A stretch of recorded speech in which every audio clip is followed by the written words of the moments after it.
Welcome to all of you in my channel study point 95 में स्वागत है आप सभी लोगों का जो है एक परिस्थिति के इस मतलब जो इन्वायरमेंट के इस क्लास में या इसमें हम लोग क्या देख रहे थे। तो पूरा इन्वायरमेंट यहाँ पर आप लोगों को 3 से 4 लेक्चर में कवर करवाया जाएगा। ये सब बहुत ही महत्वपूर्ण इंपॉर्टेंट फैक्ट हैं। देखिए सब हमने आप लोगों को इससे पहले वाले पार्ट में करवा दिया है। आज हम लोग जो है इन्वायरमेंट का दूसरा पार्ट करेंगे, ठीक है। अगर आप लोगों ने पहला पार्ट नहीं देखा तो उसको पहले जाकर देखिए, ठीक। तो आप लोग चैनल को सब्सक्राइब और वीडियो को लाइक ज़रूर कर दीजिए ताकि हमारा कोई भी वीडियो आए तो सबसे पहले आप लोगों तक पहुंच सके। ये देखिए यहाँ पर हम लोगों ने पहले पार्ट में यहाँ तक देख लिया था, ठीक है। ऊर्जा स्तर वगैरह ये सब देख लिया था, ठीक है। अब हम लोग यहाँ पर आज पारिस्थितिकी पिरामिड पढ़ेंगे, ठीक है। पार्ट 2 में इसके पारिस्थितिकी पिरामिड। चलिए शुरू करते हैं बिना किसी देरी के। तो आप लोग चैनल को सब्सक्राइब और वीडियो को लाइक ज़रूर कर दीजिए, ठीक है। तो चलिए शुरू करते हैं। देखिए यहाँ पे हम लोग पारिस्थितिकी पिरामिड पढ़ेंगे। तो पारिस्थितिकी पिरामिड क्या होता है?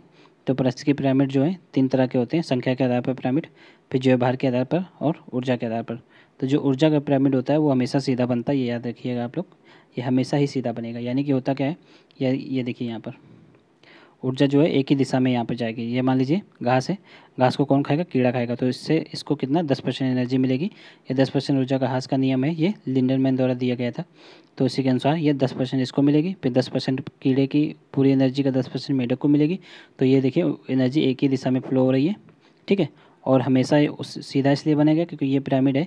तो घास को मान लीजिए सब घास को पास सबसे ज़्यादा एनर्जी होगी 100। अब 100 मान लीजिए इसका 10% इसको मिलेगी तो कितना मिला? 10 मिला। अब इसका 10% इसको मिलेगी तो कितना मिला? 1 मिलेगा, ठीक है। तो ऐसे ऐसे करते करते इसके पास बहुत ही कम एनर्जी बचेगी। तो इसीलिए कहा जाता है कि अधिकतम पोषक स्तर कितने होते हैं? 5 होते हैं। ये देखिए यहाँ पर अधिकतम पोषक स्तर 5 हो जाते हैं। तो ये ऊर्जा का पिरामिड जो होता है हमेशा सीधा ही बनेगा, ठीक है। यहाँ पे एनर्जी लौट के नहीं आती है। तो ये हो गया, आप लोगों को ऊर्जा का पिरामिड समझ लिया आप लोगों ने। अब यहाँ पर हम लोग पढ़ेंगे संख्या का पिरामिड। संख्या का पिरामिड देखिए सीधा भी होता है। सीधा कहाँ होता है? तो जैसे कि घास का जो पिरामिड होता है वो सीधा होता है। घास घास को कीड़े खाएंगे, यानी कि घास ज़्यादा संख्या में होती है, उसके पश्चात कीड़े उससे कम संख्या में, और मेढक उससे भी कम संख्या में होते हैं। तो ये इसलिए संख्या के आधार पर होता है, ये सीधा होगा, ठीक है। और ये देखिए उल्टा या फिर परजीवी। तो ये जितने भी जीवाणु, ये देखिए झाड़ी कम होगी और झाड़ी पे जो जीवाणु होंगे वो ज़्यादा होंगे, इसलिए इसका पिरामिड जो है उल्टा होता है। जो भी झाड़ी का परजीवी या फिर परजीवी का जो भी परजीवी का होता है, पैरासाइट जितने भी पैरासाइट होते हैं वो संख्या में ज़्यादा होते हैं अपेक्षाकृत जिस पे वो उपस्थित होते हैं, ठीक है। इसलिए इसका उल्टा बनता है, ये देख लीजिए।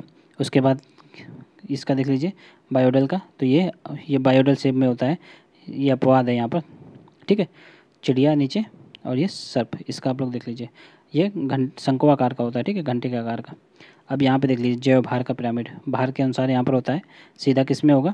तो घास परिस्थितिकी में सीधा होगा, यानी कि घास का भार ज़्यादा होगा, फिर उसके बाद कीड़ों का भार, फिर मेढक का भार उससे कम होगा, ठीक है। तो कम होता जा रहा है, इसलिए यहाँ पर ये पिरामिड भी ऊपर से सकरा होता जाएगा, ठीक है। तो ये सीधा होगा। उल्टा कहाँ होता है? तालाब में होता है, यानी कि जो छोटी मछलियों का भार होता है वो देखेंगे आप लोग, वो कम होता है, ठीक है। यानी कि अगर मान लीजिए 100 मछली छोटी हैं, फिर भी अगर उनका अगर भार आप लोग करेंगे तो मान लीजिए ये कितना हुई, एक मछली अगर 2 kg है की है तो टोटल 200 kg हो गई। अगर यहाँ पर एक वेल भी है, अगर एक ही वेल है यहाँ पर, तो एक ही वेल आप लोगों को यहाँ पर 5 कुंटल की देखने को मिल जाएगी, 500 से 1000, ठीक है। 1 टन 10 टन की होती हैं वेल। तो वेल यहाँ पर क्या होगा? तो जितना भी जो तालाब का पिरामिड या फिर जल का पिरामिड होगा वो उल्टा होगा, यानी कि छोटी मछलियों का भार कम होता है, बड़ी मछलियों का भार अधिक होता है। यहाँ पर हमने आप लोगों को ऊर्जा पिरामिड समझा दिया, जितने भी पारिस्थितिकी पिरामिड बन सकते थे। अब बढ़ते हैं नेक्स्ट। देखिए इसको आप लोग स्क्रीनशॉट ले लीजिए, अच्छे से इसको देख लीजिएगा, यहाँ से क्वेश्चन जरूर बनते हैं आप लोगों के, ठीक है। 102 क्वेश्चन यहाँ से अवश्य बनते हैं हर पेपर में। बढ़ते हैं नेक्स्ट। देखिए यहाँ पर नेक्स्ट देखिए, नेक्स्ट है पारिस्थितिकी पिरामिड जो है खाद्य स्तर को एक मॉडल के द्वारा समझाने की कोशिश की गई है। किसी भी पारिस्थितिकी तंत्र में जो है 4 से 5 स्तर तक ही होते हैं, ये तो हम पहले आप लोगों को बता चुके हैं। तालाब का जैव भार पिरामिड जो है हमेशा उल्टा होता है, जैसा कि अभी हमने बताया छोटी मछली और बड़ी मछली का एग्जाम्पल देकर। नेक्स्ट देखिए यहाँ पर है इकोटोन और कगार प्रभाव किसे कहते हैं? कगार प्रभाव। इकोटोन क्या होता है? देखिए जो 2 पारिस्थितिकी क्षेत्र होते हैं, ये मान लीजिए स्थल का क्षेत्र है और ये जल का, तो इन दोनों के बीच का स्थान क्या होगा? वो इकोटोन कहलाता है, ठीक है। ये देखिए 2 भिन्न जीवों के मध्य जो है संक्रमण क्षेत्र जो होता है, ठीक है, तो उसको क्या बोलते हैं? इकोटोन बोलते हैं। किसी तनाव क्षेत्र की अनोखी विशेषता, जैसे पशुओं की संख्या, ठीक है, पौधों की किस्में और पौधों की किस्में आदि को कगार प्रभाव, इन्हीं को मतलब कगार प्रभाव कहा जाता है, ठीक है। बढ़ते नेक्स्ट। देखिए यहाँ पर इकोटोन व कगार प्रभाव। अब देखिए यहाँ पर जो कगार प्रभाव क्या होगा? अब यहाँ पे देख लीजिए इकोटोन कहाँ कहाँ बन सकता है, जैसे कि वन और घास के मध्य बनता है, ठीक है। तो वन और घास के मध्य, तो जब वहाँ पे क्या उपस्थित होता है, उल्लू। आप लोगों ने देखा होगा उल्लू जो है, ये मान लीजिए वन का पिरामिड है, ये घास का। तो उल्लू जो है रात में कहाँ पे रहता है, तो रात में सॉरी दिन में वन में रहता है, और रात में ये अक्सर मैदान पे आ जाता है शिकार विकार करने के लिए। तो ये बीच में क्या पाया जाएगा, उल्लू। तो ये हो गया आप लोगों का वन और घास का पिरामिड। यहाँ पे देखिए सॉफ्ट बॉटम और हार्ड बॉटम के मध्य पे बनता है इकोटोन, ठीक है। सॉफ्ट बॉटम एक हो गया, एक हार्ड बॉटम। जवाहरनद का पिरामिड देखा होगा आप लोगों ने, नदियाँ जहाँ जाती हैं और जहाँ से समुद्र में मिल रही होती हैं तो उसको जवाहरनद बोलते हैं। तो ये यहाँ पे हो गया ये समुद्री जल का पिरामिड, और ये छोटी नदी और स्थलीय जल का पिरामिड। तो यहाँ पर पिरामिड बनता है, एक स्थल का होता है और जल का, ठीक है। सॉरी पिरामिड कह रहे हैं, यहाँ पर इकोटोन बनता है। एक जलीय प्रतंत्र होता है, एक तरफ स्थलीय प्रतंत्र होता है जवाहरनद के पास, ठीक है। आर्द्र भूमियाँ देख लीजिए, आर्द्र भूमि इसी तरह होती हैं, ठीक है। एक तरफ थोड़ा नम भूमि होती है, एक तरफ सूखी भूमि होती है। तो वहाँ पे जो बीच में क्षेत्र होता है वो इकोटोन कहलाएगा, ठीक है। जीव उत्पत्ति क्रम देख लीजिए, सबसे पहले मछली का उत्पादन हुआ, सॉरी सबसे पहले मछली का मतलब विकास हुआ। उसके पश्चात एम्फीबिया में क्या आएगा, मेढक वगैरह। फिर उसके बाद सरीसृप यानी कि सांप वगैरह। फिर उसके बाद बर्ड्स आए, पक्षी। फिर स्तनधारी यानी कि मानव। तो ये क्रम है, इसको भी आप लोग याद रखिएगा, इससे भी क्वेश्चन बनते हैं, ठीक है। नेक्स्ट देख लीजिए सहयोजिता क्या है। सहयोजिता यानी कि जो लताएं वगैरह है या अधिपादप या अधिजंत। और सहजीविता क्या होती है, लाइकेन। यानी कि सहजीविता मतलब दोनों एक दूसरे को फ़ायदा करते हैं, जैसे माइकोराइजा हो गया तो जड़ और कवक से मिलकर बना होता है, लाइकेन कवक और शैवाल से मिलकर बना होता है। तो एक तरफ कवक को भी फायदा हो रहा होता है, दूसरी तरफ शैवाल को भी, ठीक है। और ये सहयोजिता मतलब एक को फायदा हो रहा होता है और दूसरा न्यूट्रल रहता है। जैसे लता, मगर किसी भी अगर पेड़ में लता चढ़ेगी, ठीक है, मान लीजिए अमरबेल का पेड़ है, तो अगर किसी वृक्ष पे चढ़ेगा तो वहाँ पर अमरबेल को तो फायदा होता है, पर उसमें दूसरे वृक्ष को कोई नुकसान और या फिर फायदा नहीं होता है। नेक्स्ट देख लीजिए परजीविता। परजीविता मतलब पैरासाइट, जो जोंक होता है, जो जानवरों के शरीर में चिपक जाता है, वहाँ से खून चूसता है, तो जो दूसरों पर निर्भर होते हैं वो परजीविता कहलाते हैं, जैसे जोंक। परभक्षण, जो दूसरों का भक्षण करते हैं, जैसे कीटबच्ची पौधे। जो कीटबच्ची पौधे जो कीटों का भक्षण करते हैं, वो उनमें मुख्यतः नाइट्रोजन की कमी होती है, तो वो नाइट्रोजन की कमी पूरी कर रहे होते हैं अपनी, ठीक है। नेक्स्ट देख लीजिए समुद्री वातावरण के मुख्य उत्पाद कौन कौन से होते हैं, तो फाइकोप्लैंक्टन और पारिस्थितिकी चक्र के पारिस्थितिकी चक्र में तत्वों का चक्रण सदैव कैसा होता है, तो भू रासायनिक चक्र। तो ये बहुत इंपॉर्टेंट है, भू रासायनिक चक्र। ये जो है पारिस्थितिकी चक्र का जो चक्र होता है वो कैसा होता है, भू रासायनिक चक्र होता है, ठीक है। ये बहुत एग्जाम में आता है, आप लोग इसको देख लीजिए। यहाँ से देख लीजिए, यहाँ से आप लोगों का पर्यावरण स्टार्ट है, ठीक है, टॉपिक से। अब यहाँ से देखिए, जो जीवों के चारों ओर घेरे रहने वाला या उसको प्रभावित करने वाला जो जैविक और अजैविक कारक होते हैं उसी को पर्यावरण कहते हैं, ठीक है। मान लीजिए कोई जीव है, उसको जितने भी जैविक अजैविक कारक जो घेरे रहते हैं वो सब मिलकर क्या बनाते हैं, पर्यावरण बनाते हैं, ठीक है। यह एक गतिशील निकाय है, सतत परिवर्तित होता रहता है, ठीक है। तो देख लीजिए पर्यावरण में क्या क्या आएगा, तो स्थलमंडल और जलमंडल, वायुमंडल और जीवमंडल। जीवमंडल को फर्दर डिवाइड किया गया है जंतु और पौधों में, और स्थलमंडल को पर्वत, मरुस्थल और मैदान में डिवाइड किया गया है। जलमंडल को हिमनद, झील, नदी और सागर में, और वायुमंडल को क्षोभमंडल और समताप मंडल में डिवाइड किया गया है। ये सारे भाग किसके हैं, तो ये सारे भाग जो है पर्यावरण के हैं, ठीक। इसको आप लोग याद रखिएगा। पर्यावरण के घटक कौन कौन से हो गए, जैविक घटक, अजैविक घटक और ऊर्जा। जैविक घटक में कौन कौन से आएंगे, सूक्ष्म जीव, पादप, जंतु और मनुष्य। और अजैविक घटक में जल, थल, वायु और खनिज। और ऊर्जा में क्या आएगा, सौर ऊर्जा और भूतापीय ऊर्जा, ठीक है। अब यहाँ से देखिए वायुमंडल। वायुमंडल में जो है सर्वाधिक मात्रा में कौन सी गैस पाई जाती है, नाइट्रोजन। कितना, 78.08%। इसको आप लोग याद रखिएगा ये, ठीक है। वायुमंडल में गैसों का क्रम, नाइट्रोजन सबसे ज़्यादा, उसके पश्चात ऑक्सीजन होती है 20.95%, फिर आर्गन होता है 0.93%, फिर कार्बन होता है 0.038%, फिर नियॉन होता है 0.0018%, हीलियम होता है 0.0005%। इसको आप लोग याद रखिएगा। अब यहाँ पर देख लीजिए ये लेयर है जो हमारे वायुमंडल में पाई जाती हैं, ठीक है। नीचे पृथ्वी हो गई है, फिर उसके ऊपर क्या पाएगा, क्षोभमंडल। 8 किलोमीटर तक क्षोभमंडल पाया जाता है। ये होता क्या है, बेसिकली 8 से 18 किलोमीटर तक पाया जाता है, यानी कि 8 जो है,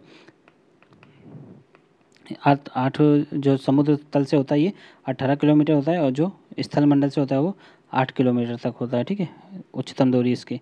तो 8 से 18 किलोमीटर होती है यहाँ पर 8 लिया गया है, मतलब एक आदर्श माप यहाँ पर दी गई है बस। फिर ये ओजोन परत कहाँ पाई जाती है, तो 30 किलोमीटर जैसे ही पहुँचेंगे आप 30 किलोमीटर उसके ऊपर, तो वहाँ पर ओजोन परत पाई जाएगी, ठीक है। 30 से 50 किलोमीटर तक। उसके पश्चात समताप मंडल, फिर मध्य मंडल, फिर आयन मंडल, फिर बहिर्मंडल होता है ठीक है। तो ये सारे मतलब लेयरें हैं ठीक है वायुमंडल की, इसको आप लोग क्रम याद रखिएगा ठीक है। सबसे पहले कौन सा आएगा, तो सबसे पहले आएगा क्षोभ मंडल, फिर समताप मंडल, फिर मध्य मंडल, फिर आयन मंडल, फिर बहिर्मंडल ठीक है। और जो ओजोन परत होती है वो किसके किसके मध्य होती है, तो देख लीजिए ओजोन परत जो है क्षोभ मंडल और समताप मंडल के मध्य होती है ठीक है। बढ़ते नेक्स्ट देखिए जो है वायुमंडल में रेडान गैस नहीं पाई जाती है, ये आप लोग नोट कर लीजिए ठीक है। वायुमंडल में जो है रेडान गैस नहीं पाई जाती है, काफ़ी बार क्वेश्चन पूछा जा चुका है। यहाँ से हम लोग बायोडाइवर्सिटी पढ़ेंगे। तो बायोडाइवर्सिटी देख लीजिए, बायोडाइवर्सिटी मतलब किसी भी स्थान पर पाए जाने वाला जीव जहाँ वहाँ के जो है पर्यावरण और पारिस्थितिकी तंत्र में जो है आपसी सामंजस्य बनाकर रखता है ठीक है। किसी जैव मतलब जिसे जैव विविधता कहा जाता है। विश्व में सर्वाधिक जैव विविधता विश्वत रेखा के पास है कितनी, 7% उष्णकटिबंधीय वनों में ठीक है। फिर एंडेमिक प्रजातियाँ जो विशेष जीव होते हैं के आधार पर भारत में जो है भारत का जो है विश्व में स्थान कौन सा, 11वां। तो बायोडाइवर्सिटी के मामले में भारत का स्थान कौन सा है, 11वां है ठीक है। जैव विविधता अधिनियम पारित किया गया था 2002 में ठीक है। राष्ट्रीय जैव विविधता प्राधिकरण 2003 में चेन्नई में बना, इसका हेडक्वार्टर है। देख लीजिए यहाँ पर ये भारत के हैं दोनों अधिनियम ठीक है। जैव विविधता अधिनियम कब पारित किया गया था, 2002 में। और राष्ट्रीय जैव विविधता प्राधिकरण कब बना था, तो 2003 में चेन्नई में ठीक है। जाहिर सी बात है कि जो अथॉरिटी बनती है इसकी इंग्लिश क्या होती है, बायोडाइवर्सिटी एक्ट, तो ये 2002 और नेशनल बायोडाइवर्सिटी अथॉरिटी। तो जो अथॉरिटी बनेगी वो एक्ट के आधार पर ही बनती है, इसलिए ये बाद में ही बनेगी ठीक है। बढ़ते नेक्स्ट देख लीजिए यहाँ पर जैव विविधता। तो ये कितने प्रकार की होती है, जीनी जैव विविधता, जीन मतलब जो जीन के लेवल पे होती है ठीक है। प्रजाति जैव विविधता और पारिस्थितिकी जैव विविधता। तो देखिए जो जीन होती है वो जीव के स्तर पर होती है ठीक है। जीव में जीन परिवर्तन करके जो है विविधता लाई जा सकती है। प्रजाति जो है पारिस्थितिकी स्तर पर होती है और पारिस्थितिकी महाद्वीपीय स्तर पर होती है जैव विविधता। अब जीव का संरक्षण देख लीजिए, स्वस्थानीय और परास्थानीय यहाँ पर हम लोग देखते हैं। स्वस्थानीय मतलब जो जीव जहाँ पे रह रहा है उसका वहीं पर संरक्षण कर देना। मान लीजिए कहीं पे शेर रह रहा है जंगल में, तो शेर के चारों ओर संरक्षण कर देना ठीक है। यानी कि शेर को किसी दूसरे पार्क या फिर किसी दूसरे स्थान पर ले जाके संरक्षण ना करके उसको वहीं पे करना। अगर इसको दूसरे जगह पे ले जाके संरक्षण करेंगे मान लीजिए चिड़ियाघर वगैरह में, तो उसको क्या कहेंगे, तो उसको एक्सेटू कहेंगे, यानी कि परास्थानीय, यानी कि जहाँ पर वो जीव वास करता है वहाँ पर ना उसको संरक्षण देके अलग जगह पे अलग से संरक्षण देना ठीक है। अब यहाँ पे देख लीजिए 100 स्थानों में क्या आएगा, राष्ट्रीय उद्यान ठीक है, अभ्यारण्य, जैव विविधता और जंगल का क्षेत्र जो भी आएगा वो सब 100 स्थानों में आएगा। और 102 में क्या आएगा, जितने भी बोटेनिकल गार्डन होते हैं, जू मीन्स चिड़ियाघर जो भी होती है, नर्सरी, हर्बेरियम ठीक है, जीन बैंक, अंडे बैंक, टिश्यू कल्चर और क्लोनिंग, ये सब किस में आएगा, ये सब 102 में आएगा ठीक है। कृत्रिम तरीके से बचाने की कोशिश की जाती है जीवों को, ये आप लोग याद रखिएगा। दिसंबर 2002 में जो है संयुक्त राष्ट्र की महासभा ने 22 मई को जैव विविधता दिवस घोषित किया था, अंतर्राष्ट्रीय जैव विविधता दिवस, इसको आप लोग याद रखिएगा। बढ़ते नेक्स्ट देख लीजिए यहाँ जैव विविधता मापन की इकाई देख लीजिए। तो जैव विविधता मापन किसने किया था सर्वप्रथम, तो जी रोजेन के द्वारा। किसमें, अल्फा जैव विविधता क्षेत्र, बीटा जैव विविधता क्षेत्र, गामा जैव विविधता क्षेत्र। इसको सरल भाषा में समझ लेते हैं। अगर किसी क्षेत्र विशेष में हम लोग किसी जीव जंतु के को का अध्ययन करते हैं तो उसको अल्फा कहते हैं।